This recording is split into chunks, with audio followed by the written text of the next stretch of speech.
Hello friends, welcome back to my kitchen கிறுக்கல்கள்.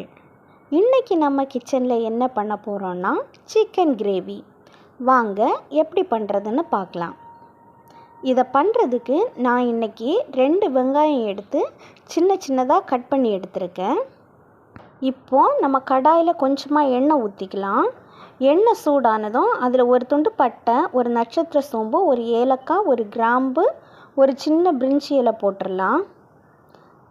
அது லைட்டாக வதங்கின உடனே கட் பண்ணி வச்சுருக்கிற வெங்காயத்தை போட்டு நல்லா வதக்கிக்கலாம்.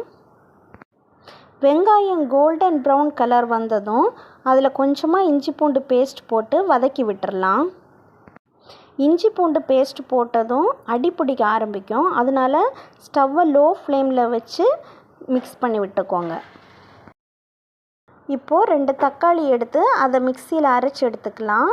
சிக்கன் கிரேவி நல்லா இருக்கிறதுக்கு தக்காளி அரைச்சி போட்டால் தான் அது நல்லா இருக்கும். அரைச்ச தக்காளியை போட்டு பச்சை வாசனை போகிற வரைக்கும் வதக்கி விட்டுறலாம். தக்காளி பச்சை வாசனை போனதும் கொஞ்சமாக மஞ்சள் தூள், 1 ஸ்பூன் மிளகாய்த்தூள், 2 ஸ்பூன் தனியாத்தூள், 1 spoon garam masala, 1 spoon chicken masala போட்டு நல்லா மிக்ஸ் பண்ணிக்கலாம். 2 மினிட்ஸ் மசாலா ஸ்மெல் போகிற வரைக்கும் அப்படியே இருக்கட்டும். 2 மினிட்ஸ்க்கு அப்புறம் நல்லா வாஷ் பண்ணி வச்சுருக்கிற சிக்கனை சேர்த்துக்கலாம்.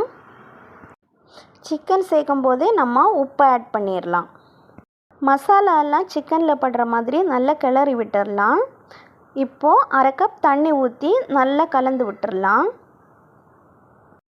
சிக்கன் கொதிக்கிற டைமில் கறிவேப்பிலை சேர்த்துக்கோங்க. கறிவேப்பிலை சேர்த்ததும் வர வாசனையே வேறு மாதிரி இருக்கும். கிரேவி எந்த அளவுக்கு வேணுமோ அந்த அளவு வந்ததும் கொத்தமல்லி இலை இல்லைன்னா கஸ்தூரி மேத்தி சேர்த்து ஸ்டவ் ஆஃப் பண்ணி மூடி போட்டு வச்சிடலாம்.